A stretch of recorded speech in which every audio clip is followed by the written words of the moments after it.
नमस्कार। 5 की पंचायत में आपका स्वागत है। मैं हूं प्रखर श्रीवास्तव। मथुरा की श्री कृष्ण जन्मभूमि और शाही ईदगाह मस्जिद विवाद में हिंदू पक्ष की एक बहुत बड़ी जीत हुई है। इलाहाबाद हाई कोर्ट ने हिंदुओं के पक्ष में फैसला सुनाते हुए मुस्लिम पक्ष की आपत्तियों को खारिज कर दिया है। दरअसल कोर्ट ने अपने फैसले में कहा कि हिंदू पक्ष के सभी मुकदमे सुनने लायक हैं। खास बात है कि मुस्लिम पक्ष इन सभी मुकदमों पर आपत्ति जता रहा था और मुस्लिम पक्ष की तरफ से यूपी सुन्नी सेंट्रल वक्फ बोर्ड और शाही ईदगाह मस्जिद कमेटी ने places of worship act, limitation act, Waqf act और स्पेसिफिक रिलीफ एक्ट को आधार बताकर हिंदू पक्ष की सभी 18 याचिकाएं जो दायर की गई थी उन्हें खारिज किए जाने की दलील पेश की थी, लेकिन अदालत में मुस्लिम पक्ष की ये सारी दलीलें बेकार साबित हुई। अब इस मामले की अगली सुनवाई 12 अगस्त को होगी।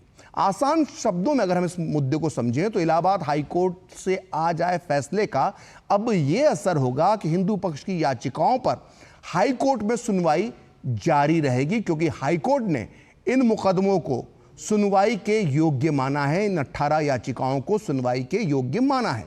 इलाहाबाद हाई कोर्ट के फैसले के बाद हिंदू पक्ष बेहद खुश नजर आ रहा है। उनका कहना है कि आज 350 साल बाद सनातन धर्म, सनातन संस्कृति, हिंदू समाज और उन संतों की जीत हुई है जिन्होंने 350 साल तक संघर्ष किया है।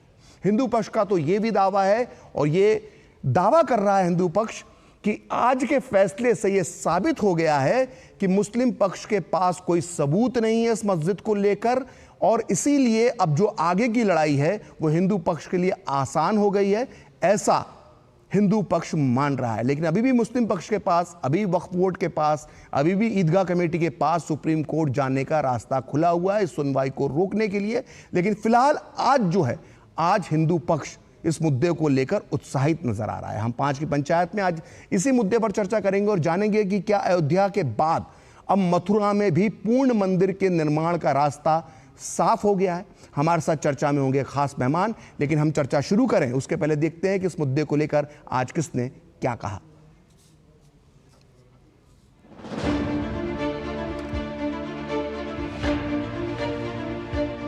श्री कृष्ण जन्मभूमि मामले में माननीय उच्च न्यायालय के फैसले का स्वागत है। भगवान श्री रामलला की जन्मभूमि पर भव्य मंदिर निर्माण भी देश की सर्वोच्च अदालत के फैसले के बाद हुआ था और भगवान श्री कृष्ण की जन्मभूमि मामले पर भी मुझे पूरा विश्वास है आने वाले समय में भगवान श्री कृष्ण के भक्तों को न्याय मिलेगा। माननीय न्यायालय के निर्णय का स्वागत करते हैं। ये निर्णय जनभावनाओं के अनुरूप है। देश के आदिकाल से लोग चाहते हैं, रामकृष्ण हमारी संस्कृति है, हमारी विरासत है, हमारी विचारधारा है और ये बहुत अच्छा निर्णय है। हम हृदय से स्वागत करते हैं।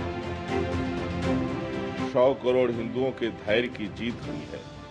जो भारतवासी जो है, जो चाहते थे वो आज हुआ है। वक्त भले लगा है, अब जो है बहुत जल्दी जो है तो मथुरा का भी विवाद खत्म होगा अयोध्या की ही तरह। हमारी सबूत है सब कि वह राम की वह कृष्ण जन्मभूमि है और वहाँ ईदगाह जो बना है वो जबरदस्ती बनाया गया है। भी एक सीढ़ी जैसे हमारे पक्ष में हुआ हिंदुओं के पक्ष में, वो बहुत अच्छी बात है, बहुत प्रसन्नता है, बहुत आनंद है। मंदिर के पक्ष में कोर्ट का आदेश आया है, कोर्ट को साधुवाद है, आभार है, धन्यवाद है। और देखिए ऐसा है कि हम लोग को आस्था और विश्वास है, क्योंकि वह जन्मभूमि है। किसी भी प्रकार से मंदिर और मस्जिद का ये विवाद नहीं है, ये जन्मभूमि का विवाद है। हमें पूर्ण विश्वास है कि न्यायालय के द्वारा इस मुकदमे की तय समय में सुनवाई पूर्ण हो और श्री कृष्ण जन्मभूमि पर भी श्री राम जन्मभूमि के तरह से ही भव्य दिव्य श्री कृष्ण जन्मभूमि का मंदिर बनकर के तैयार हो। श्री कृष्ण जन्मभूमि मामले में आज इलाहाबाद हाई कोर्ट का हिंदू सेना स्वागत करती है। जो फैसला आया है वो बहुत अच्छा फैसला है। हिंदू सेना के साथ साथ जितनी भी याचिकाएं हैं, याचिकाकर्ता सभी इस फैसले का स्वागत करते हैं। यह संपत्ति हिंदुओं की है। अब वक्त आ गया है कि जल्द ही सुनवाई होगी, तनकी बनेगी और केस के बाद यह ढांचा हटेगा। यह मंदिर हमारा है, यह मेरे कान्हा का है, हम इसको नहीं छोड़ेंगे। कोर्ट ने 7/11 की एप्लीकेशन खारिज की है और अब सुनवाई पे मामला लगाया है 12 अगस्त से। अब इस मामले की सुनवाई 12 अगस्त से, हाँ जी। ये आदेश अभी उन्होंने प्रोनाउंस किया है, अभी उसकी प्रति हमें प्राप्त नहीं हुई है। उसका अवलोकन करने के पश्चात निश्चित ही हम माननीय सुप्रीम कोर्ट में अपना पक्ष रखेंगे, इसके खिलाफ अपील भी करेंगे।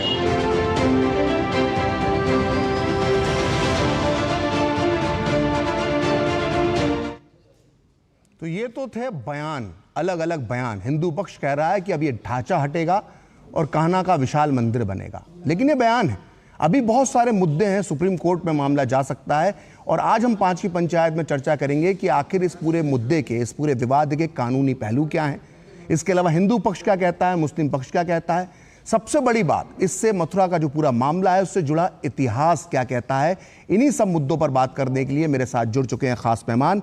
मेरे साथ जुड़ चुके हैं हरिशंकर जैन, जो वकील हैं, मथुरा केस जो पूरा मामला लड़ा गया उसके वकील हैं, और इनके जो पुत्र हैं विष्णु जैन, उन्होंने इस पूरे मामले को 4 साल लड़ा। हरिशंकर जैन जी, सबसे पहले विशेष तौर पर मैं आपका स्वागत करना चाहूँगा और आपको बधाई देना चाहूँगा कि आप और आपके पुत्र ने जो पिछले 4 साल से पूरा ये मामला कोर्ट में लगातार लड़ा और एक कदम आगे बढ़े हैं सफलता की ओर, जिस पक्ष से आप लड़ रहे हैं, तो आप पहले बधाई के पात्र हैं। आपका बहुत बहुत स्वागत है। इसके अलावा मेरे साथ बीजेपी से जुड़ चुके हैं शरद त्रिवेदी, जो प्रवक्ता हैं। इसके अलावा राजनीतिक विश्लेषक के तौर पर दुष्यंत नागर मेरे साथ स्टूडियो में मौजूद हैं। वहीं इस्लामिक स्कॉलर मौलाना साजिद रशीदी भी मेरे साथ मौजूद हैं। आप तीनों का भी बहुत बहुत स्वागत है। हरिशंकर जी, शुरुआत में आपसे ही करना चाहूँगा, सफलता में आपका बहुत बड़ा योगदान है, आपके पुत्र का बहुत बड़ा योगदान है। ये कितनी बड़ी जीत है हिंदू पक्ष के लिए और मुस्लिम पक्ष के लिए? हरिशंकर जी, कितना बड़ा झटका है? देखिए, एक साजिश थी जी मुस्लिम पक्ष की कि हिंदू पक्ष सबूत न दे पावे और केस सुना भी न जाए जी, और यही समाप्त कर दिया जाए। इसलिए लगातार एप्लीकेशन आफ्टर एप्लीकेशन सबूत मेंटेनेबल नहीं है जी, और जो बिंदु उठाए भी नहीं जा सकते वो सब उठाए गए। और केवल पर्पज ये था, अगर सबूत आ गया कोर्ट के सामने जी तो मंदिर डिक्लेयर हो जाएगा और जो हमने जबरन कब्जा, गैर कानूनी कब्जा कर रखा है जी, ताराशाही हो जाएगा जी। ये उनको मालूम है, जो केस लड़ता है उसको अपनी डिटेल्स मालूम होती है जी, उनको मालूम है। अब आज कोर्ट ने कह दिया कि प्लेजर वर्शिप एक्ट से बाधित नहीं है, ये वक्फ एक्ट से बाधित नहीं है। ये समझौता जो हुआ था वो देखा जाएगा कि सही है गलत है, क्योंकि हमारा कहना ये वो जो समझौता था दैट वाज ए फ्रॉड से लिया गया था। जो प्रॉपर्टी जिसकी नहीं थी उसका समझौता कर लिया। हरिशंकर जी, मैं 1 मिनट के लिए रोकूंगा। ये जो समझौता 1968 का, ये एक बड़ा विवादित समझौता जिसका जिक्र आप कर रहे हैं, थोड़ा इसके बारे में विस्तार से बताएंगे, क्योंकि मुस्लिम पक्ष जो है वो इस 1968 के समझौते का बार बार हवाला देता है। थोड़ा हमारे दर्शकों को क्लियर होगा कि ये फ्रॉड क्या हुआ था, ये समझौता क्यों गलत माना जाता है, क्या इसको लेकर अलग अलग पक्ष हैं। जी हरिशंकर जी। देखिए, ऐसा है जी कि एक सूट फाइल जी, सूट फाइल हुआ 22 जन्मभूमि सेवा संस्थान जी, माइंड कीजिएगा जी, उन्होंने सूट फाइल किया और उसमें ट्रस्ट, ईदगाह ट्रस्ट, उससे समझौता कर लिया। 1951 में जी एक ट्रस्ट बन गया था, श्री 21 जन्मभूमि ट्रस्ट। जमीन ट्रस्ट की है, सेवा संस्थान से उसको कोई मतलब नहीं है। समझौता कर रहा है सेवा संस्थान, यानी जो आदमी उसका मालिक नहीं है वो समझौता कर रहा है। तो यह समझौता फ्रॉड है, शून्य है जी। और हमारे सूट में सबसे पहला ग्राउंड है ये कि समझौता शून्य है, यह समझौता फ्रॉड नहीं। तो ये जो ये हरिशंकर जी जो श्री कृष्ण, हरिशंकर जी 1 मिनट, ये जो श्री कृष्ण जन्मस्थान सेवा जो एक ट्रस्ट बना लिया गया था 1958 में अचानक, और 1968 में इसने एक मुस्लिम पक्ष से, हाँ जी, और सोसाइटी जी, इसने जो समझौता कर लिया था, इसके पीछे कौन लोग थे? क्या उस वक्त जो सत्ता में बैठे हुए लोग थे उनके दबाव में ये सब किया गया था? ये मामला क्या था? मैं मध्य प्रदेश के तत्कालीन मुख्यमंत्री द्वारका प्रसाद जी, डीपी मिश्र जी हाँ जी, कांग्रेस के अहंकार साहब, कांग्रेसी तत्व तो हिंदू विरोधी काम शुरू से करते रहे जी जी। अब कोई है नहीं भाई, ये गलत बात है। एक खंडन था, एक बहुत बड़ा खंडन रचा गया कि हिंदू ने ये संपत्ति छीनी और समझौते को दिया गया। मैं राजनीति को बिना लाए जी सीधी बातें कह रहा हूँ जी। सेवा संस्थान, that is English a society, had no right or power over the property. तो प्रॉपर्टी ट्रस्ट में नहीं थी और रजिस्टर्ड ट्रस्ट और ट्रस्ट बना था 1951 बहुत पहले। 58 में आपने एक सोसाइटी बना लिया जी, उसके अंदर दावा दायर हो गया जी, और समझौता ईदगाह मस्जिद से कर दिया और एक बड़ा भारी भूभाग 2.5 एकड़ जमीन जी, जो भगवान की थी वो आपने मस्जिद को दे दी। और जो ईदगाह जो मेन जन्म स्थान है जी, जहाँ भगवान पैदा हुए थे जी, कारागाह, वो उस पर कब्जा कर लिया और उस पर तथाकथित मस्जिद बना दी। तो ये तो पूरा का पूरा कहते तो कुछ करे से गिरा हुआ मामला है। दूसरे का कोई बताओ उसका जी, दूसरा का कोई बताओ कि जो जितने मैं राजनीति से नहीं लड़ रहा हूँ, कुछ राजनीतिक तत्व ऐसे हैं जी, जो हिंदुओं को नीचा दिखाने के लिए, उनकी संपत्ति हड़पने के लिए लगे हुए हैं। उसी की कड़ी में कदम फिर कहते हैं सब प्लेस से वर्शिप से बाढ़ है। अरे भाई, प्लेस से वर्शिप है, सबसे पहला कहता है कि रिलीजियस कैरेक्टर वही रहेगा, धार्मिक स्वरूप वही रहेगा। तो धार्मिक स्वरूप तो आपने कहीं बताया नहीं, धार्मिक स्वरूप क्या है? अच्छा, धार्मिक सबूतों की आपने बात की हरिशंकर जी, आपने धार्मिक सबूतों की बात की। अगर हिंदू पक्ष की बात की जाए तो ऐसे क्या सबूत हैं, ऐसे क्या साक्ष्य हैं जिससे साबित हो सकता है कि नहीं ये जो जगह है ये प्रभु श्री कान्हा की है? देखिए, हमने कोर्ट में दरखास्त दिया है किसका मौका माना हो और पूरी बिल्डिंग की वीडियोग्राफी फोटोग्राफी हो जी। कोर्ट में ये एप्लीकेशन अलाउ कर दिया है और सुप्रीम कोर्ट मामला लंबित है। उनका कहना था कि 7/11 यानी डिसाइड हो जाए, सूट मेंटेनेबल है नहीं है, ये डिसाइड हो जाए तब उन्होंने। अब वो रास्ता साफ हो गया। देखिए, वहां आज भी उस बिल्डिंग में जी हिंदू चिन्ह मौजूद हैं जी, नाग देवता मौजूद हैं और एक नहीं चक्र मौजूद है जी, एक नहीं सैकड़ों चीजें जी। जब माना होगा तो मैं दिखला दूंगा। अब इसमें दूसरी बात, केस चलेगा, हम सबूत देंगे, हम सबूत से साबित करेंगे कि मंदिर है। अगला पक्ष सबूत देने से भाग क्यों ना है, अगर घबराया क्यों नहीं? तो जानते हैं कि उनके पास कोई सबूत नहीं है, वो सबूत दे नहीं पाएंगे, वो तो सारा हमारे फेवर में है। और इसीलिए उनकी कोशिश है इस दावे को यही समाप्त करा दिया। तो कोर्ट ने उनकी बात नहीं मानी। आप कहते हैं वाफैट से लागू है जी। आपको एक चीज और बता दूं जी, कोई भी जगह, मुस्लिम स्कॉलर बैठे हुए हैं, बताएंगे, कोई मस्जिद जब तक वाकिफ का हक ना हो वो मस्जिद नहीं बन सकती।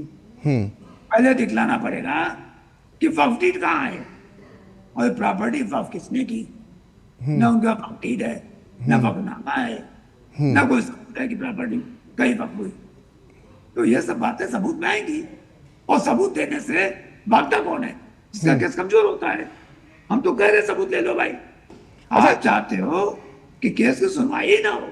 अच्छा, एएसआई सर्वे को लेकर कितनी जरूरत है इस पूरे परिसर की? एएसआई सर्वे की कितनी जरूरत है इसमें? देखिए, एएसआई सर्वे भी होना पड़ेगा और वीडियोग्राफी फोटोग्राफी भी होनी पड़ेगी जी, और इसमें एडवोकेट कमिश्नर सर्वे भी होगा। तभी सच्चाई सामने आएगी, क्योंकि जो ओरिजिनल कारागार है वो आज भी नीचे है, जिस पर तथाकथित मस्जिद बनाकर आपने जबरदस्ती वहां कब्जा करके और वहां पर नमाज पढ़ना शुरू कर दी। नमाज पढ़ लेने से कोई जगह मस्जिद नहीं हो जाती। जी। मैं जोर बता दूं, आप चाहते हो कि हमारी बात सुनी ना जाए, अरे भाई ये मुगल काल नहीं है कि जब चाहते थे कि जवाब दबा दो। आज हिंदू जाग चुका है और हिंदू अपने हक के लिए लड़ रहा है। हम भीख नहीं मांग रहे हैं, किसी मस्जिद बात नहीं कर रहे हैं जी। बात इसकी कर रहे हैं जो हमारी चीजें हमको मिल जाए। ठीक। काशी, मथुरा, गौशाला, टीले वाली मस्जिद, कुफुत इस्लाम मस्जिद, ताजमहल और सैकड़ों हमारे पास पूरी फाइल रखी है और मेरा कार्यक्रम चल रहा है। 200 मंदिर ऐसी हैं जो सामने दिख रही हैं कि मंदिर। और आज की जनता, बता दूं आपके माध्यम से, जी आज का नौजवान उठ खड़ा हुआ है जी कानूनी लड़ाई लड़ने के लिए। जी। एक एक मंदिर जो भूतकाल में मस्जिद में परिवर्तित की गई थी, हम एक एक को लेने जा रहे हैं। हमारा पूरा मिशन केवल धार्मिक है, कोई राजनीति से हमारा कोई मतलब नहीं है। परंतु यह बात कि आपको दबा दे, बोलने न दे, केस सुना न जाए, गवाही न हो, ये तो कानून के खिलाफ है, ये तानाशाही है। अब वो जमाना मुसलमानों को समझ लेना चाहिए कि इंडिपेंडेंट इंडिया है, संवैधानिक इंडिया है। अब यहाँ वो चीजें नहीं चलेंगी जो आप दबाना चाहते थे। ठीक।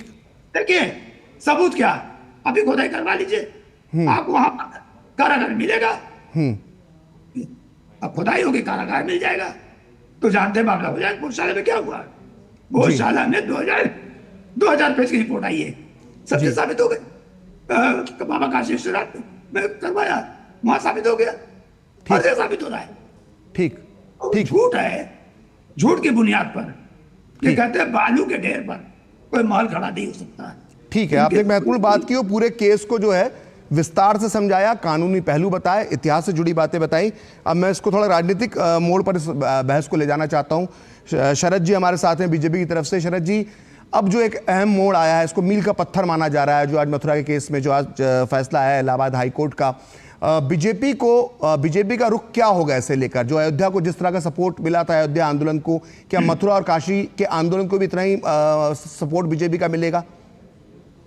शरद जी। भारतीय जनता पार्टी सच के साथ खड़ी है, जो सच्चाई है वो सामने आनी चाहिए। आप उसमें ग्राउंड पेनिट्रेटिंग रडार इस्तेमाल करिए, आप उसमें सैटेलाइट इमेजरी यूज करिए, आप डीएनए फिंगरप्रिंटिंग करिए, जो मर्जी है टेक्नोलॉजी लगे, सच सामने आ जाए तो हम सच के साथ खड़े हैं। यही चीज अयोध्या में हुई थी, यही चीज वाराणसी में, आप देखिए हम लोग वहां भी उसी के साथ खड़े हैं। और सबसे जरूरी चीज ये है कि जिसने ये किया जी, वो खुद, क्योंकि वो बहुत ही सेकुलर व्यक्ति थे, औरंगजेब साहब, उन्होंने खुद मासीरे आलमगीरी में लिखा है कि साहब मैं उसमें उसका आपको एक अंश पढ़ के सुना रहा हूं। To the governors of all provinces the order was given to demolish all the schools and temples of the infidels and strongly put down the teachings of the religious practices.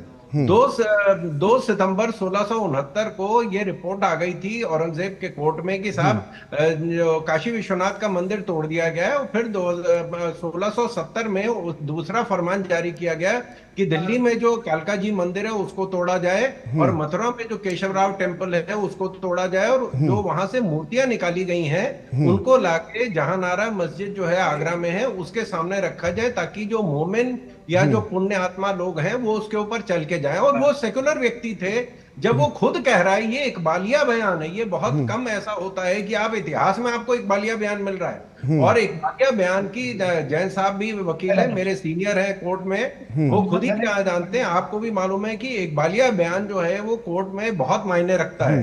तो जहां जिसने तोड़ा वो खुद कह रहा है मैंने तोड़ा है, तो हम उसके साथ खड़े हैं। और ये जो आज कोर्ट का ऑर्डर है वो एक सीमित दायरे में था कि जो 18 पिटिशन फाइल की गई थी, उन पिटिशंस को जो मुस्लिम पक्ष ने कहा था कि इनकी सुनवाई ना हो, ये टाइम बार्ड है, तो उसके बारे में कोर्ट ने कह दिया कि साहब टाइम बार्ड नहीं है, इसकी सुनवाई होनी चाहिए, जो सच है वो सामने आना चाहिए। हमारा राष्ट्रीय जो नारा है कि सत्यमेव जयते, तो जो सच है सामने आ जाए। हम क्यों, आप इसका मतलब ये है कि एक पक्ष ये मान रहा है कि उनकी बात गलत है, हम तो कह रहे हैं जिसकी बात सही है उसकी चीज सामने आनी चाहिए। और जो वहां साक्ष्य जमीन पे देखे गए हैं, जो अभी तक जो इन्वेस्टिगेशन हुआ है, चाहे आप देखें कि अयोध्या में भी जब खुदाई हुई तो सारे ही तथ्य निकले जो सच्चाई थी। और इसका हिंदू मुस्लिम से कोई लेना देना नहीं है। मुसलमान खुद चाहते हैं, मैं कुरान पढ़ता हूं, मुझे मैंने कुरान भी पढ़ी है, गीता भी पढ़ी है। कुरान में हर पन्ने पे लिखा है कि ईमान से, ईमान के लिए ईमान वाले, तो इस्लाम और मुसलमान ईमान वाले के साथ खड़ा, तो इन्हें ईमान के साथ खड़े होना चाहिए, जो सही है उसके साथ खड़े हो। ये झूठ जो गढ़ा जा रहा है, ये खाली जो सेकुलर फ्रंट है हमारा, जैन साहब कुछ, हरिशंकर जैन जी कुछ बोलना चाहते हैं, वो खत्म हो जाएगी। तो सेकुलर, हम ये कह रहे हैं कि साहब वो तो खुद ही सेकुलर थे, हम चलिए ठीक है, आप दोनों ने अपनी बात कही, आप दोनों ने बात कही अपनी। मौलाना साजिद रशीदी इस्लामिक स्कॉलर हमारे साथ मौजूद है। मौलाना जी, मैं पहले तो सवाल आपसे यही है रशीदी जी कि मुस्लिम पक्ष आज कमजोर नजर आ रहा है इस पूरे कानूनी लड़ाई के अंदर, तो क्या लगता है, क्या जो एक गलती अयोध्या में हो गई, अयोध्या में कोर्ट ने मौका दिया था कि आपसी सहमति से विवाद सुलझा दिया जाए, ये जो प्रभु श्री राम की जन्मभूमि है दे दी जाए, क्या इस मामले में अब क्या मुस्लिम समाज को पहल करना चाहिए और स्वेच्छा से ये जो प्रभु श्री कृष्ण की जो जन्मभूमि है ये हिंदू समाज को सौंप देना चाहिए? क्या इस दिशा में कुछ सोचेगा मुस्लिम समाज?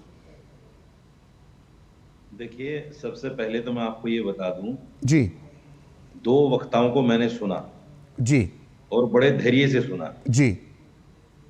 दोनों वक्ताओं ने जिस स्पष्टता के साथ झूठ बोला है वो अपने आप में एक इतिहास बन जाएगा। ठीक।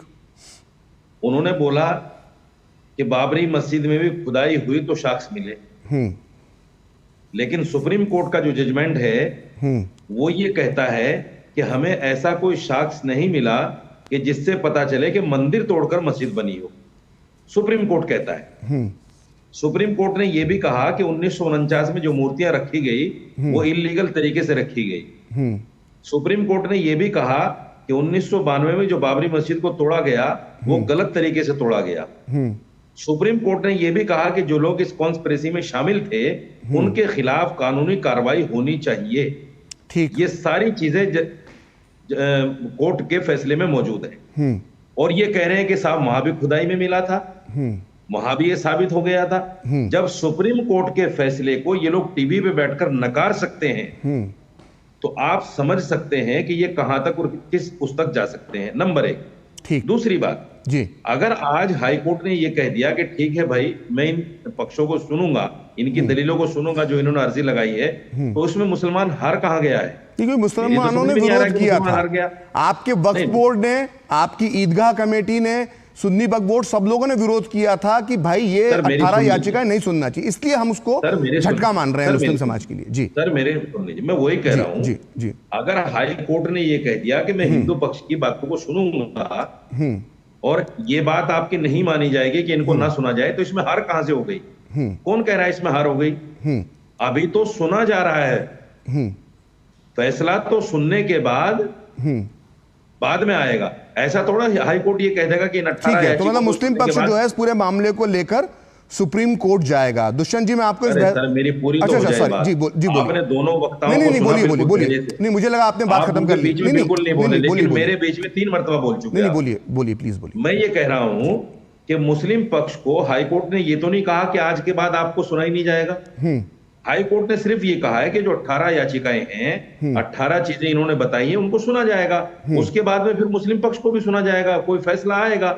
उसके बाद में हमारे पास सुप्रीम कोर्ट भी है, रिव्यू पिटीशन भी है, बहुत सारी चीजें हैं। लेकिन मैं ये कहना चाहता हूं कि जब सुप्रीम कोर्ट का फैसला आने के बाद भी फिर उस जगह को राम मंदिर को दे दिया गया, तो मैं क्या उम्मीद लगाऊं? नहीं, सुप्रीम कोर्ट ने दी, अब आप कोर्ट के फैसले पे ऐसे सवाल मत उठाइए, इसलिए टोकना पड़ रहा है। सुप्रीम कोर्ट ने जमीन दी, ये माना, पक्ष को माना और दी, राम मंदिर के लिए पक्ष में फैसला आया ना।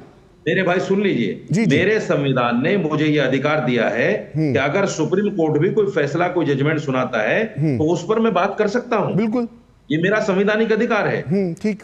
जब सुप्रीम कोर्ट ने यह कह दिया कि ऐसा कोई साक्ष्य नहीं मिला कि मंदिर तोड़कर मस्जिद बनी हो, इनलीगल मूर्ति रखी गई, गलत तरीके से तोड़ा गया, जो लोग शामिल थे उनके खिलाफ कार्रवाई होनी चाहिए, और फिर भी कहा कि ये जगह हम मंदिर को देते हैं, मुसलमान तो फिर भी खामोश रहा ना मेरे भाई।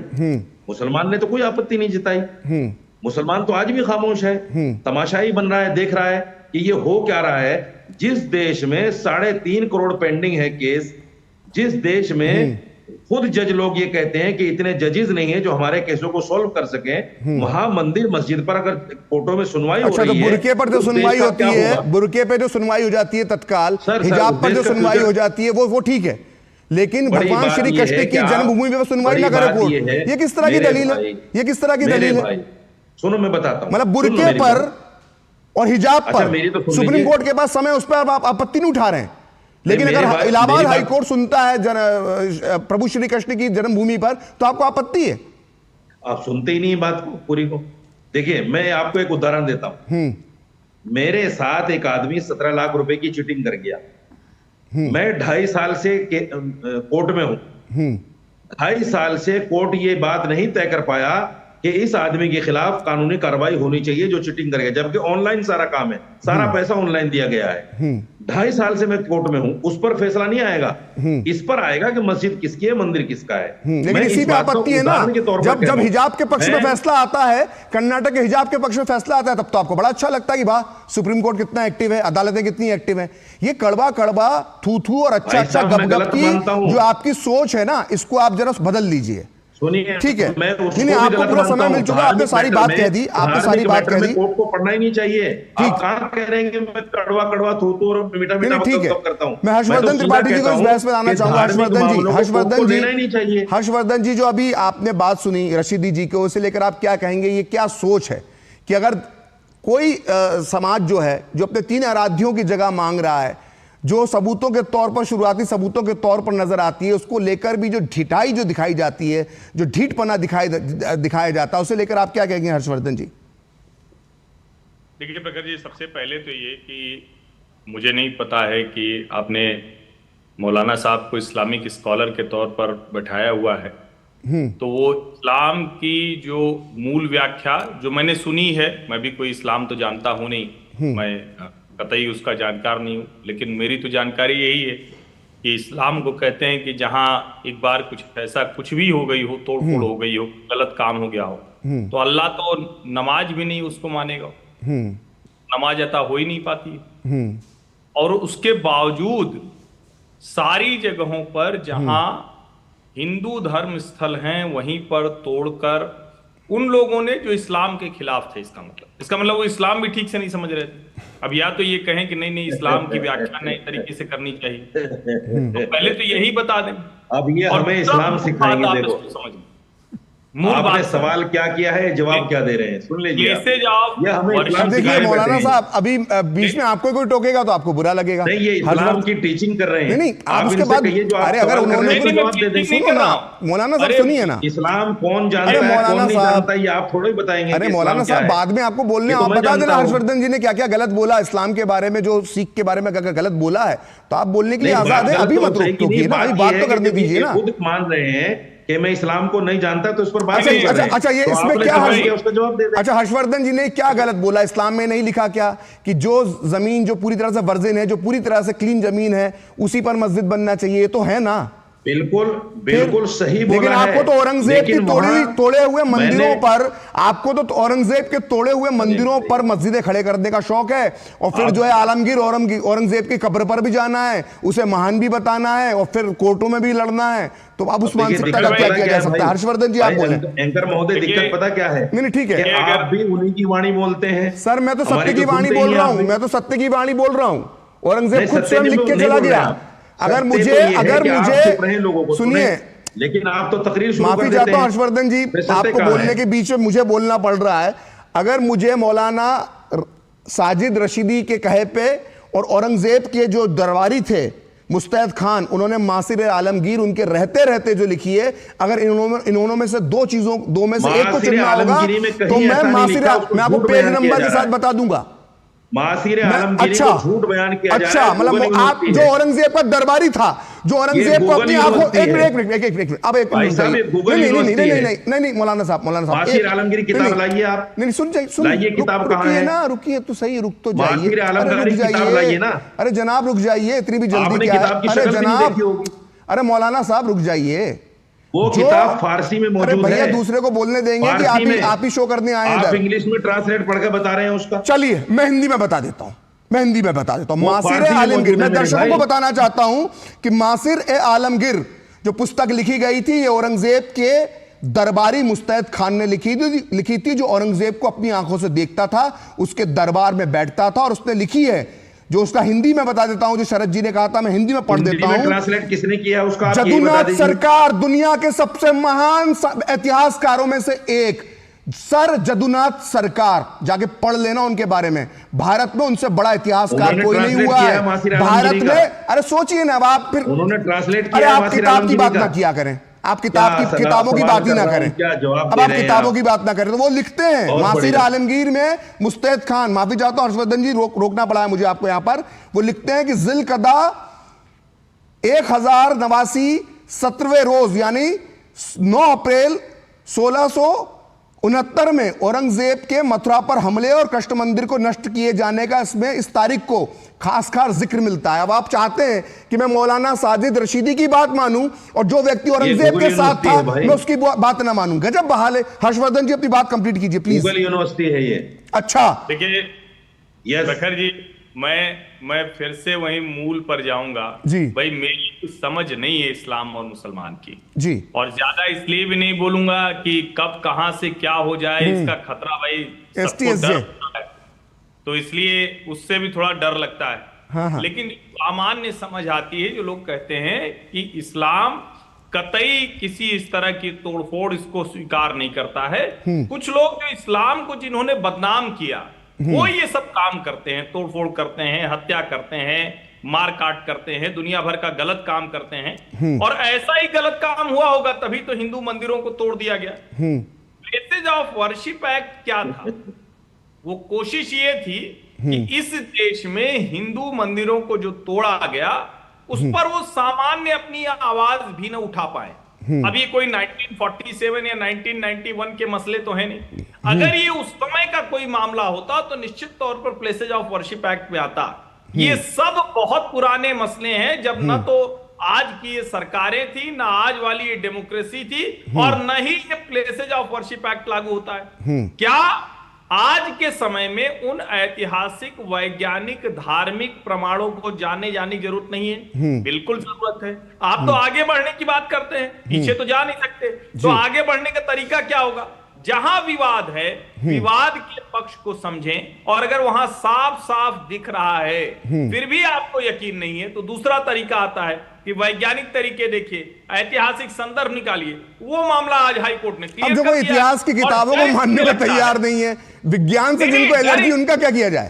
डर इसीलिए लगता है प्रखर जी, डर इसीलिए लगता है क्योंकि असली वाला इस्लाम ज्यादा बोलने लगेंगे तो मौलाना साहब का मामला गड़बड़ा जाएगा। फिर वो कहेंगे कि देखो ये हमको इस्लाम समझा रहा है। अरे हम नहीं समझा सकते। अरे मत समझाइए, ये खतरा मैं मोल नहीं ले सकता। नहीं बिल्कुल मत बोलिए। समझाओ। लेकिन बताइए जहां कुछ जरूरत क्या आप समझाने एक नॉन मुस्लिम इस्लाम को समझाए, अच्छी बात है, समझाओ, क्या बुराई है? चलिए ठीक है। हर्षवर्धन जी, अगर आपकी बात कंप्लीट हो गई है तो दुष्यंत नागर जी के पास जाना चाहूंगा। दुष्यंत जी, माफी चाहूंगा, आपको पूरे आधे घंटे इंतजार करना पड़ा। दुष्यंत जी, आप क्या इस मामले का हल देखते हैं? क्योंकि हम अयोध्या में देख चुके हैं कि पूरे 2-3 दशक तक देश का जो सामाजिक ताना बाना था वो बिगड़ा, एक लंबा संघर्ष चला, फाइनली एक कोर्ट का फैसला आता है और आखिरकार एक श्री राम मंदिर का निर्माण होता है। अब जब हम देखते हैं मथुरा, काशी या भोजशाला जैसे मुद्दे देखते हैं, तो आपको क्या लगता है क्या हल हो सकता है? क्या आपसी बातचीत से ये समाधान कुछ निकल सकता है? बिल्कुल निकल सकता है जी। और वैज्ञानिक सर्वेक्षण और साक्ष्य जुटाने का काम ASI अपना काम कर रही है, न्यायालय अपना काम कर रहा है जी, और हम सबको भरोसा है और पूरा सबूतों के आधार पे, मेरिट के आधार पे माननीय न्यायालय फैसला देंगे। सब लोगों का ऐसा मानना भी है। लेकिन मैं थोड़ा पीछे जाना चाहूँगा। जब महामहिम जो हमारे मुख्य न्यायाधीश थे सुन रहे थे राम मंदिर के केस को सुप्रीम कोर्ट में, तब भी दोनों पक्षों के बीच में एक समझौते की बात चली थी। और जैसा कि मैंने जानकारी औपचारिक अनौपचारिक रूप से मिली, उसमें जो पक्ष थे उन्होंने साइन वाइन करके एक पूरा फॉर्मेट भी लगभग तैयार हो गया था। फिर किसी कारण की वजह से वो नहीं आ पाया। माननीय न्यायालय ने भी 15 दिन की पूरी मोहलत मौका दिया था कि भाई आप इसको आपसे बातचीत कर लीजिए। तो मैं आपके द्वारा कही हुई इसी बात को और उसको संज्ञान में लेते हुए यही कहना चाहूँगा कि दोनों पक्षों को बैठकर अगर सरकार की, राज्य सरकार की भी मीडिएशन की जरूरत पड़े, या जैसे मीडिएटर नियुक्त किए गए थे पूर्व में, निष्पक्ष गैर सरकारी व्यक्ति को भी नियुक्त करके दोनों के बीच वार्ता कराई जाए और एक गुड टेस्ट में इनके फैसले आए, आपसी प्रेम भाईचारा का जो वातावरण है वो मजबूत हो, वो अच्छा बना रहे। मेरा मानना है वो भी कोशिशें होनी चाहिए, दोनों पक्षों को करनी चाहिए। लेकिन आपको लगता है ये हो पाएगा? क्योंकि कई बार मुस्लिम पक्ष को ये बोला गया कि आप जब आपसी बातचीत से सुलझा सकते हैं, लेकिन कोई मानने को तैयार नहीं, तब क्या होगा? इसमें उम्मीद की किरण है कि राम मंदिर के मामले में एक समझौते पे पहुंच गए थे।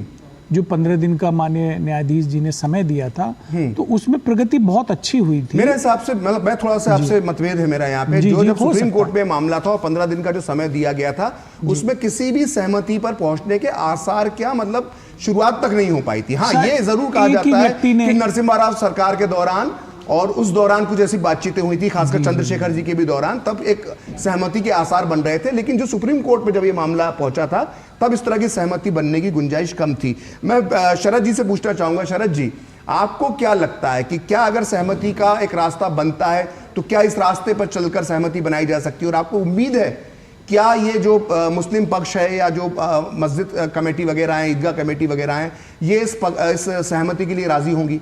आपको क्या लगता है शरद जी? नहीं, देखिए प्रखर जी, अभी जैसे मेरे मित्र कह रहे थे कि ये समझौते के लिए पहले भी अयोध्या के केस में भी समझौते की बात हुई थी। 10 साल सुप्रीम कोर्ट ने कहा कि आप लोग आपस में इसको तय कर लीजिए, हम नहीं चाहते कि हमको इसमें कोई फैसला करना पड़े, मंदी से ये फैसला हो जाए। लेकिन जब नहीं माने तो सुप्रीम कोर्ट को फिर फाइनली उसमें ऑर्डर देना पड़ा। यही चीज हम अब भी चाह रहे हैं कि मौलाना और ये जितने हमारे नेता हैं, जो सेकुलर नेता हैं, वो अगर थोड़ी देर के लिए अपनी नेतागिरी कम कर दें तो ये मामला बड़ी आसानी से निपट सकता है, इसमें कोई दिक्कत नहीं है। जो साक्ष्य है वो सामने है, जो भी एविडेंस का तरीका इस्तेमाल हो सकता है आप वो सारे इस्तेमाल कर लीजिए, और जो उसका सच्चाई हो वो दोनों पक्ष मान लेंगे। ये सिर्फ एक सच्चाई की लड़ाई है, एक न्याय की लड़ाई है। और जो चीज आप, अगर आप डॉक्यूमेंट्री एविडेंस देखना चाहते हो तो आपके पास डॉक्यूमेंट्री एविडेंस है, और जो ये जो वर्शिप एक्ट है उसमें 2 चीजें उससे बाहर रखी गई हैं। एक तो monuments of historical importance and archaeological importance, इन दोनों को उससे बाहर रखा गया है। तो ये जो जिन मंदिरों की बात हो रही है उसी में आता है। आप देखें कि दिल्ली में जो आप जाए महरौली में, छतरपुर में, कुतुब मीनार के पास एक आर्कियोलॉजिकल सर्वे ऑफ इंडिया ने प्लेक लगाया, ना वो आरएसएस लगाया ना भारतीय जनता पार्टी ने लगाया।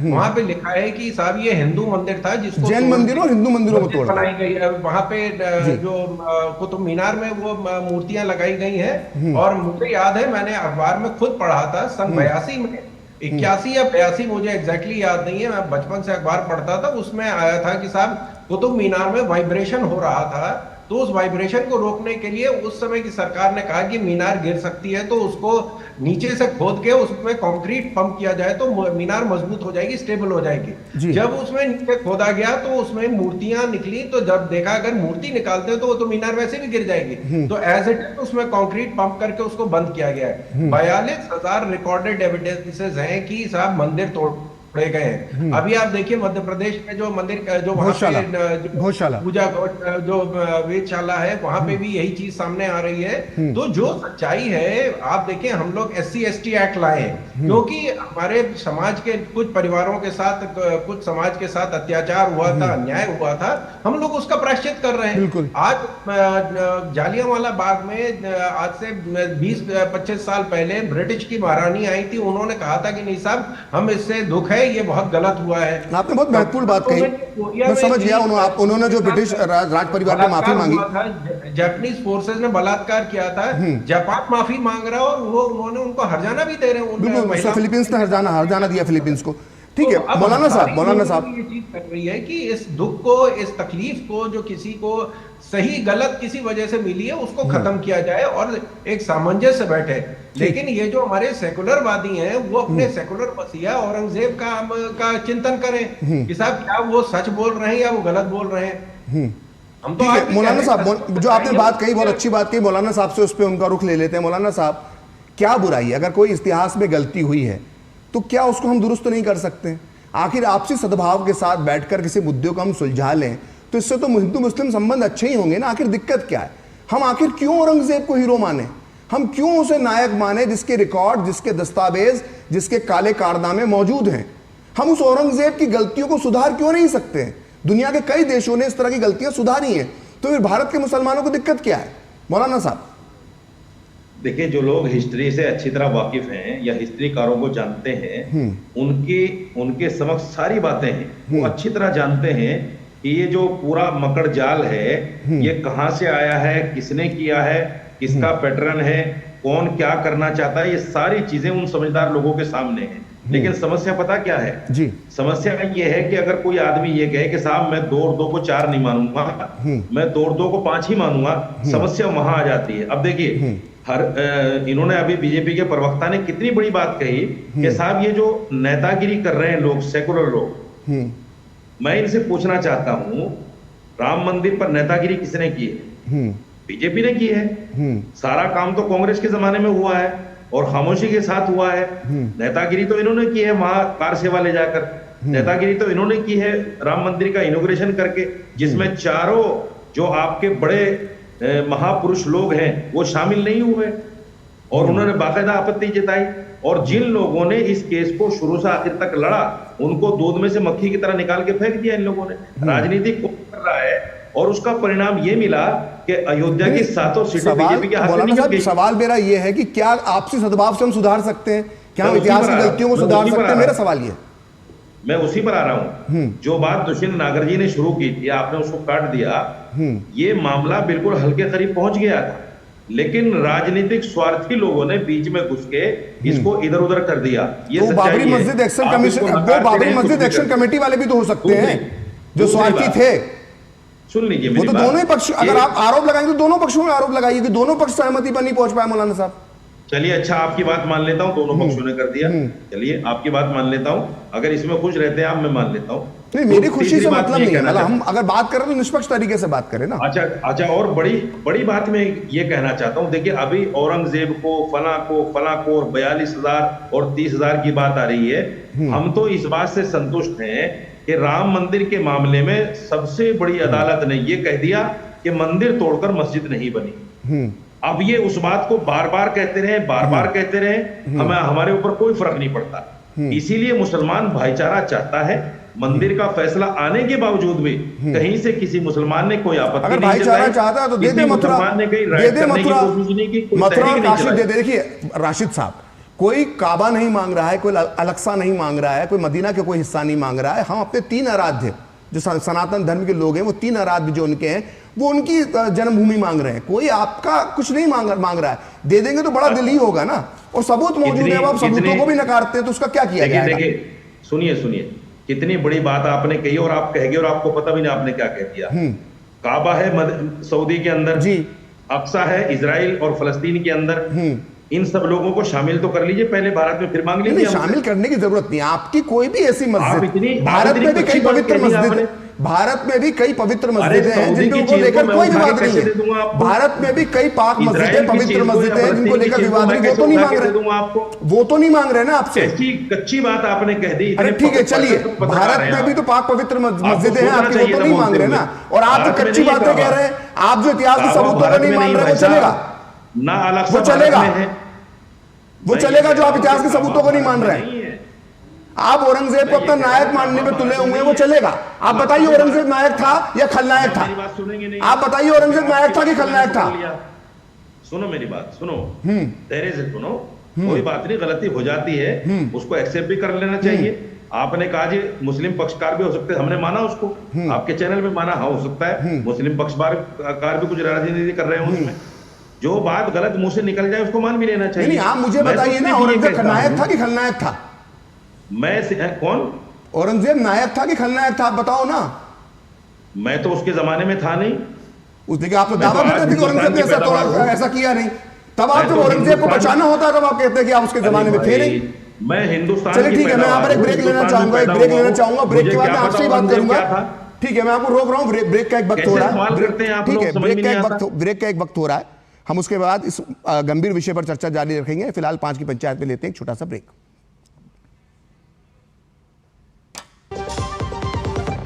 बढ़िया है। प्राकृतिक हल्दी, मिर्ची, धनिया नहीं, मिर्ची, धनिया, हल्दी, MDH। मसाले सच MDH। ये डाउट बहुत ही अमेजिंग चीज है, काम आसान कर देती है।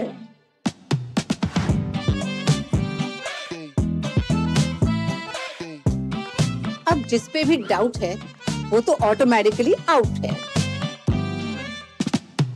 लेकिन मुथूट फाइनेंस से गोल्ड लोन लेते हुए कोई डाउट नहीं है, क्योंकि यहाँ है पूरी ट्रांसपेरेंसी, 100% भरोसा और सुरक्षा। तभी तो मुथूट फाइनेंस है भरोसा इंडिया का। मुथूट फाइनेंस, इंडिया का number 1 most trusted financial services brand. तो गोल्ड लोन लेने के लिए कॉल करें 1-800-313-1212। 5 की पंचायत में एक बार फिर आपका स्वागत है। हर्षवर्धन जी, मैं ये जानना चाहता हूं कि जो बातचीत चल रही है लगातार, आखिर क्या वजह है कि जो हमारा देश का जो मुसलमान है वो अपने नायक के तौर पर औरंगजेब ढूंढता है, उसे दारा सिखो या अब्दुल रहीम खान खाना नजर नहीं आते। देखिए वो भी हंस रहे हैं इस बात पर, और जबकि बात कितनी गंभीर है, रहीम नजर नहीं आते, रसखान नजर नहीं आते, लेकिन औरंगजेब की जो करतूतें हैं जो इतिहास में दर्ज है, जो साफ साफ मुसलमान नायक मानता है, ये बता दो। तो वो जो जाते हैं फातिहा पढ़ने के लिए औरंगजेब की कब्र पर औरंगाबाद में, वो लोग कौन हैं? एडवाणी जी चले गए थे पाकिस्तान में जिन्ना की कब्र पे। हाँ, तो अडवाणी जी पाकिस्तान में जिन्ना की कब्र पर गए थे, तो उसके बाद उनका राजनीतिक करियर भी खत्म हो गया। उसके बाद उनका राजनीतिक करियर भी खत्म हो गया। उसके बाद फिर वो कभी उठ नहीं पाया अपने राजनीतिक जीवन में, ढलान में चले गए। तो बुरा नहीं, तो बता दिया ना उनके साथ क्या किया। जो गलती उन्होंने की, उस गलती की उनको राजनीतिक सजा भी मिल गई। मैं तो खुलकर बात करता हूँ, हर्षवर्धन जी, क्या मानसिकता है कि औरंगजेब आदर्श है लेकिन दारा शिकोह आदर्श नहीं है? औरंगजेब आदर्श नहीं है मौलाना साहब, बड़ी उठपटांग बात है। आदर्श नहीं। जिन्ना की मजार पर जाना और औरंगजेब की मजार पर जाना दोनों बड़ा फर्क है। एक राजनीतिक नेता की मजार पर जाना और एक आपका कहीं आपकी आस्था है, वो भी उस क्रूर आतंकी में, तो इसमें फर्क है। अगर आप ये कह रहे हैं कि वहां जाना ठीक है, तो यहीं से आपकी मानसिकता नजर है। और मैं मूल बात कह रहा हूं, मूल बात कह रहा हूं, बस आप ही समझदार हैं। आज देश के मुसलमानों ने उसको स्वीकारा है। मुझे तो नहीं दिखता, मैं तो गया हूँ, कृष्ण जन्मभूमि में जाते हैं तो वहां की जो मस्जिद है बगल वाली, आप जरा किसी दिन जाके देख लीजिए, 4-6 बकरियां बंधी होती हैं, कुछ लोग कभी दिख रहे होते हैं, उसकी साफ सफाई तक ठीक से नहीं होती। आप जो अयोध्या, अब तो उसका कोई विवाद नहीं, बार बार ये कह रहे हैं, सर्वोच्च न्यायालय ने सारे निर्णय के बाद उसमें जो खंबे मिले थे, सब साफ साफ मंदिर के निशान थे, वो पूरी तरह से वो मस्जिद बनी ही थी मंदिर के ऊपर, इसके पूरे निशान थे, स्वर्ण कमल के निशान थे, उन 14 खंभों पर जो आकृति थी वो साफ साफ है। वो सब कुछ रखा भी हुआ है, जो कुछ उस खुदाई में निकला था वो भी रखा हुआ है। और उसके बावजूद अगर ये कह रहे हैं, वो जो काशी नजर आती है, जो काशी में ज्ञान व्यापी नजर आती है, वो तो साफ नजर आती है। नहीं, उसका जो नाम था, बाबरी मस्जिद नहीं कहता था अयोध्या का मुसलमान, जन्मभूमि मस्जिद कहता था। क्यों कहता था भाई जन्मभूमि मस्जिद? लेकिन ये बहस तो अब हो गई, वो डन एंड डस्टेड है, सेटल्ड हो गई सुप्रीम कोर्ट। मुझे लगता मथुरा पे क्या कि ये बात मुसलमानों को समझनी चाहिए कि उनका अल्लाह ये स्वीकार नहीं करेगा। इस तरह से तोड़ी गई किसी धर्म स्थल को तोड़कर जो मस्जिद बनाई गई उसको स्वीकार नहीं करेगा। वो तो मानते ही नहीं है ना, मौलाना साहब तो मान ही नहीं रहे। मेरे भाई, वैज्ञानिक तरीके से अल्लाह का, मेरी नमाज कबूल हो गई नहीं, मौलाना साहब कर रहे हैं उसको। मौलाना साहब, आप तो अपनी पूजा पे ध्यान करो ना। जहाँ हिंसा होगी वहां आपकी नमाज कबूल आप अपनी पूजा पे ध्यान करो, मैं अपनी नमाज पे ध्यान करूं। नहीं, अरे मौलाना साहब, आप हमारी समाज में तो घुसने की कोशिश कर रहे हो। अरे आपके समाज में घुसने में किसी की रुचि नहीं है। सुनिए मौलाना साहब, ढूंढा जा रहा है सारी मूर्तियां। अरे मौलाना साहब ये बताइए कि मथुरा में औरंगजेब ने मस्जिद तोड़ी थी कि नहीं तोड़ी थी? देखिए, एक तो मैं आपकी बात का जवाब दे दूं, हिंदुस्तान का एक भी मुसलमान औरंगजेब को रोल मॉडल नहीं मानता, आदर्श नहीं मानता है। सुन लीजिए, हमारे लिए आदर्श है। कब्र में फूल कौन चढ़ा रहा है? रोज कब्र सजी हुई है औरंगाबाद में, औरंगाबाद में रोज कब्र सजी रहती है उसकी। बोलने दो मुझे भाई, मुझे बोलने दो। हमारे लिए जो रोल मॉडल है वो मैसेंजर ऑफ गॉड मोहम्मद सल्लल्लाहु अलैहि वसल्लम है, कुरान है, अल्लाह है। हमारे लिए फिर बोल रहे हैं आप। अरे मैं तो सहमति जता रहा हूं आपसे। औरंगजेब रोल मॉडल नहीं है। ठीक, औरंगजेब एक शासक था उस जमाने में आप सन 6 हिजरी को उठा लीजिए, उस वक्त के जो हिंदू बादशाह थे वो भी मंदिर तोड़ते थे। अच्छा, वो भी मंदिरों से मूर्ति उठा कर ले जाते थे, एक सबूत बता दीजिए और मैं आपको सबूत बताता हूँ औरंगजेब के। अब आप ठीक है, अब आप ठीक हो जाए। अब आप है ना, अब तो मैं तो कुछ नहीं कर सकता उसमें। ये बिल्कुल गलत कह रहे हैं, झूठ बोल रहे हैं। और दूसरा ये कह रहे हैं कि औरंगजेब ने मंदिर तोड़ा, इसको ये स्वीकार मैं कर रहे हैं। सैकड़ों हिंदू राजाओं के नाम आपको आप गिना देना। हर्षवर्धन जी, हर्षवर्धन जी, जानते हैं कि मंदिर हर्षवर्धन जी, हर्षवर्धन जी, हिंदू राजाओं लगता मौलाना साहब का सामान्य ज्ञान अति सामान्य है, इनका सामान्य ज्ञान बढ़ा देते हैं। मौलाना साहब अब मैं बोलूंगा और आप मौलाना साहब मैं बोलूंगा और आपसे गुजारिश है, मौलाना साहब आपसे गुजारिश है कि अब मैं जो बोलूंगा आप मुझे बीच में टोकेंगे नहीं, ठीक है? आपने सबूत की बात की, मासीर आलमगीर का मैंने आपको सबूत दिखा दिया, आपने उसे मानने से मना कर दिया। जबकि साकी मुस्तैद खान समकालीन था, औरंगजेब का दरबारी था, देखता था, उसने साफ साफ लिखा है कि मंदिर मथुरा का भी तोड़ा, काशी का भी तोड़ा। इसके अलावा और बता देता हूं कि स्टोरी ऑफ द मोगोर निकोलस मनुची करके एक इटली का एक यात्री था जो 17वीं शताब्दी में भारत आया था। उसने अपने यात्रा संस्मरण में आप और मेरे से 300 साल पहले वो आया था हिंदुस्तान। उसने कहा कि रमजान के महीने में श्री कृष्ण जन्म स्थान को नष्ट किया गया। अब आगे बढ़ते हैं। Mathura Vrindavan the mystical land of Lord Krishna, इसको लिखा है मथुरा के अंग्रेज कलेक्टर FS ग्रोसे ने, जो 1860 से लेकर 1890 तक मथुरा के कलेक्टर थे। इन्होंने साफ लिखा है कि औरंगजेब ने एक ऐसा कृष्ण मंदिर की भव्यता से चिढ़कर किया था, उसने मंदिर को नष्ट करके खंडहर के शीर्ष पर एक मस्जिद बनवाई। अब आ जाइए, history of Indian and eastern architecture नाम की बुक जेम्स फर्गुसन ने 1870 में लिखी। इसमें वो साफ लिखते हैं कि मंदिर की यानी मथुरा के मंदिर की 4 मंजिला इमारत को ऊपर के 2 हिस्सों में काट दिया गया। काटी गई छत पर एक मेहराब बनाया गया ताकि मथुरा की यात्रा के दौरान वहां नमाज अदा की जा सके। और 1670 में इस मंदिर को गिराने के 1 साल बाद औरंगजेब वहां खुद नमाज पढ़ने गया था। यही मस्जिद अब ईदगाह मस्जिद कहलाती है। इसके बाद the wonder that was India volume 2, इतिहासकार SAA रिजवी वो भी यही दावा करते हैं। उसके बाद और इतिहासकार रिचर्ड ईटन मथुरा का मंदिर तोड़ने का मकसद बताते हैं औरंगजेब द्वारा कि वो हिंदू शिक्षा के केंद्रों, हिंदू आस्था के केंद्रों को अपमानित करना चाहता था। इतने सबूत तो मैंने बता दिए जब मैं इतिहासकार नहीं। अच्छा, उसके बाद भी मानने को तैयार नहीं है। गजब हाल है आपका। मतलब जो क्या मानेंगे, किस चीज पे मानेंगे आप लोग? खैर समय गुजरता जा रहा है। दुष्यंत जी कांग्रेस की हम बात करें, कांग्रेस ऐसे मसलों से बचती है। आज हमने उसको उस बहस पे बुलाया भी था लेकिन उन्होंने आखिरी समय मना कर दिया। मैं आपसे जानना चाहता हूं कि कांग्रेस एक गलती कर चुकी है पूरे अयोध्या आंदोलन में, क्योंकि जब अयोध्या आंदोलन शुरू नहीं हुआ था और कांग्रेस जिस पीक पर थी, और जब अयोध्या आंदोलन आया तो उसके बाद कांग्रेस को कभी इस देश में बहुमत हासिल नहीं हुआ। कांग्रेस ने बहुत नुकसान उठाया। अब जब मथुरा का मुद्दा उठ रहा है, काशी का मुद्दा उठ रहा है, भोजशाला के मुद्दे उठ रहे हैं और साफ साफ कौन सा पक्ष मजबूत है वो भी नजर आ रहा है, तो ऐसे में कांग्रेस की रणनीति क्या होनी चाहिए? क्योंकि वो मुख्य विपक्षी दल बन चुका है 99 सीटों के साथ। देखिए, कांग्रेस की रणनीति जो राम मंदिर के लिए थी कि सुप्रीम कोर्ट के फैसले को हम मानेंगे, वही रणनीति होनी चाहिए और सभी दलों की वही होनी चाहिए। और मैं समझता हूं भारतीय जनता पार्टी की भी यही थी।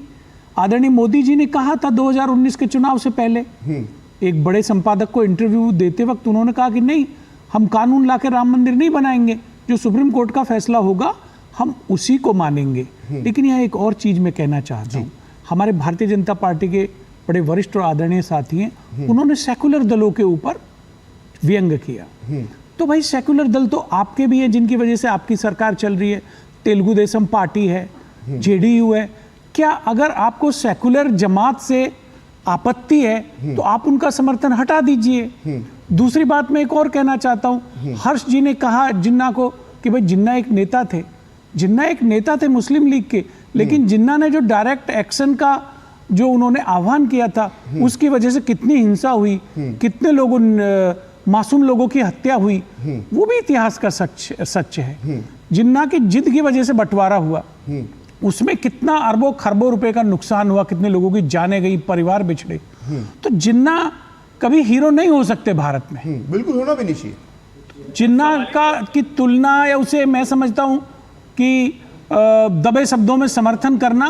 लेकिन जब अलीगढ़, जब ANU में जब जिन्ना की तस्वीर लगाई जाती है तब वो जब वो जो अपने आप को धर्मनिरपेक्ष पार्टी कहती है वो चुप्पी हो जाती है। नहीं, गलत सवाल ये है ना सवाल मैं ये भी ये है कि कहता जो आपने हूं- आरोप लगाया, जो आपने अपने मुद्दे उठाए, उस पर मैं शरद जी से जवाब लूंगा, लेकिन लेता हूं पहले छोटा सा ब्रेक।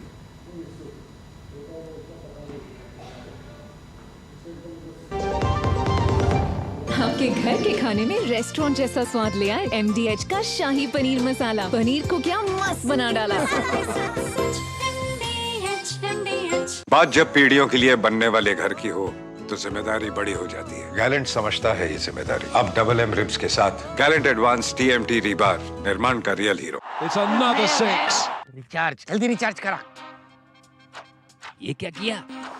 मैच तो गया। पेमेंट कैसे करेंगे? टोकनाइज कार्ड से। टोकन? हाँ, ऑनलाइन पेमेंट के लिए RBI लाए हैं टोकनाइजेशन। एक बार कार्ड डिटेल्स, OTP, CVV डालकर टोकन जनरेट कीजिए। कार्ड भी सुरक्षित और बार बार डिटेल्स भरने की नो झंझट। वही सुविधा, अधिक सुरक्षा। ऑलराउंडर हो कि मैं। RBI कहता है कि जानकार बनिए, सतर्क रहिए। लाल रंग इसका अपार, तीखा कम है फिर भी स्वाद। बेमिसाल बेमिसाल MDH Kashmiri. MDH Kashmiri. MDH। तो ब्रेक के बाद एक बार फिर आपका स्वागत है। शरद जी, जो बात दुष्यंत जी ने ब्रेक से पहले कही और कहा कि धर्मनिरपेक्ष दलों पर जिस तरह से निशाना साधा जाता है, और एक तरह से कहने का मतलब ये भी है कि जो बीजेपी है वो मथुरा, काशी, अयोध्या मुद्दों का जो है वो राजनीतिकरण करती है, ये आरोप लगता है। समय कम है, आरोप गंभीर है, लेकिन आपका समय थोड़ा सा कम है। संक्षेप में जवाब दीजिएगा शरद। प्रखर जी, देखिए, अगर सच जो है वो राजनीति का, सच का राजनीतिकरण हो तो मुझे लग रहा है कि सभी को सच का राजनीतिकरण करना चाहिए, और हम सच के राजनीतिकरण में सबके साथ खड़े हैं। दूसरी चीज जो इन्होंने कही कि साहब ये जो सेकुलरिज्म वाला मुद्दा है, मैं जो इनका प्राइवेट सेकुलरिज्म है, ये सेकुलरिज्म की परिभाषा किसी शब्दकोश में नहीं मिलेगी। ये जो प्राइवेट सेकुलरिज्म है जिसमें हज हाउस, हज सब्सिडी, हज टर्मिनल और कब्रिस्तान बनाया जाता है, लेकिन सिख टर्मिनल नहीं बनता है। जो हमारे क्रिश्चियन भाई जेरूसलम जाना चाहते हैं या वेटिकन जाना चाहते हैं तो उनका टर्मिनल क्यों नहीं बनता है? ये एक तरफा सेकुलरिज्म के हम खिलाफ हैं। आप सबके साथ सेकुलर होइए। भारतीय जनता पार्टी ने जितना काम किया मुसलमानों के लिए, इनके इतिहास में कभी काम नहीं हुआ है। पहले 1,25,000 हज यात्री जाते थे। माननीय मोदी जी ने सऊदी राजा से बात करके उनसे अनुरोध किया कि जब दूसरे सबसे बड़ी, ठीक है, माफी चाहूंगा शरद जी, मुझे शरद जी माफी चाहूंगा, ज्यादा जाने चाहिए, तो आज 2 लाख हज यात्री जा रहे हैं सिर्फ माननीय मोदी जी की वजह से। शरद जी, मैं माफी चाहूंगा, समय का अभाव है, मुझे आपको यहाँ पे रोकना पड़ेगा। आपका बहुत बहुत धन्यवाद। दुष्यंत नागर जी, आपका ही बहुत बहुत धन्यवाद। मौलाना शाहिद रशीद जी, आपका बहुत बहुत शुक्रिया। और हर्षवर्धन जी, आप हमारे साथ इस चर्चा में जुड़े, आप सभी का बहुत बहुत धन्यवाद। तो फिलहाल 5 की पंचायत में इतना ही। आप देखते रहिए DD न्यूज।